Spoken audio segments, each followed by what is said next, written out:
Hi friends, welcome to Kalpana சமையலறை. இன்றைக்கி சூப்பரான பால் பாயாசம் எப்படி பண்ணுறதுன்னு பார்த்துடலாம் வாங்க. ஃபஸ்ட்டு ஒரு பேன் வச்சுக்கோங்க. இந்த கப்பில் 2 கப் ஜவ்வரிசியை நான் எடுத்திருக்கேன். எடுத்து அதை நல்லா வறுத்துக்கோங்க. ஜவ்வரிசி நல்லா பொரிஞ்சு ஒயிட் கலரில் வரும், அந்த அளவுக்கு நல்லா வறுத்துக்கோங்க.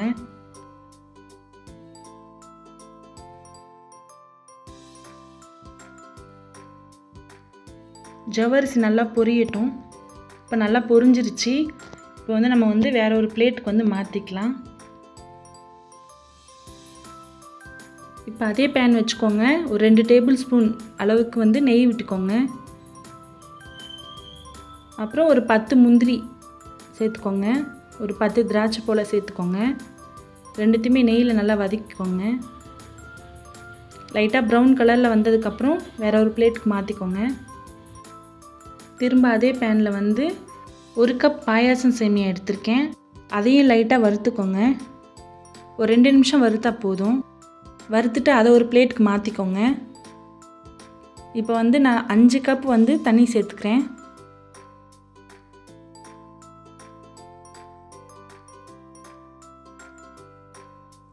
அஞ்சு கப் தண்ணி சேர்த்துட்டு லைட்டாக சால்ட் போட்டுக்கோங்க.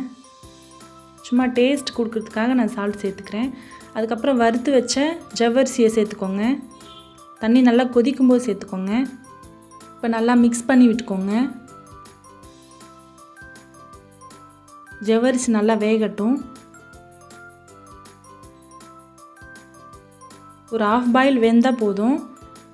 நம்ம சேமியாவை சேர்த்துக்கலாம்.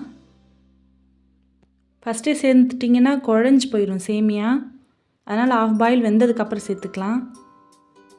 இப்போ ½ பாயிலுக்கு வெந்துருச்சு. வறுத்து வச்ச சேமியாவை சேர்த்துக்கலாம். சேமியாவை சேர்த்துட்டு ஒன்று போல் மிக்ஸ் பண்ணி விட்டுக்கோங்க. கொஞ்சம் வெந்ததுக்கப்புறம் நான் ஒரு ½ லிட்டர் பால் நல்லா காய்ச்சி ஆற வச்சு எடுத்து வச்சுருக்கேன். அதை சேர்த்துக்கலாம். கொஞ்சம் தண்ணியாக இருந்தால் தான் இந்த பாயாசம் நல்லாயிருக்கும் டேஸ்ட்டாக.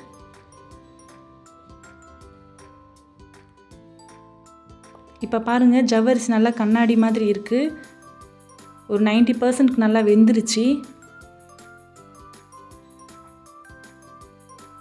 இப்போ ஒரு 5 ஏலக்காயை தட்டி சேர்த்துக்கோங்க. சேர்த்துட்டு நல்லா மிக்ஸ் பண்ணி விட்டுக்கோங்க. இப்போ லைட்டாக இந்த மாதிரி அழுத்தி பார்த்தீங்கன்னா நல்லா வெந்திருக்கும். இந்த சமயத்தில் நம்ம 1 கப் சுகரை சேர்த்துக்கலாம். உங்களுக்கு இனிப்பு அதிகமாக வேணும் அப்படின்னா 1.25 கப் சேர்த்துக்கோங்க.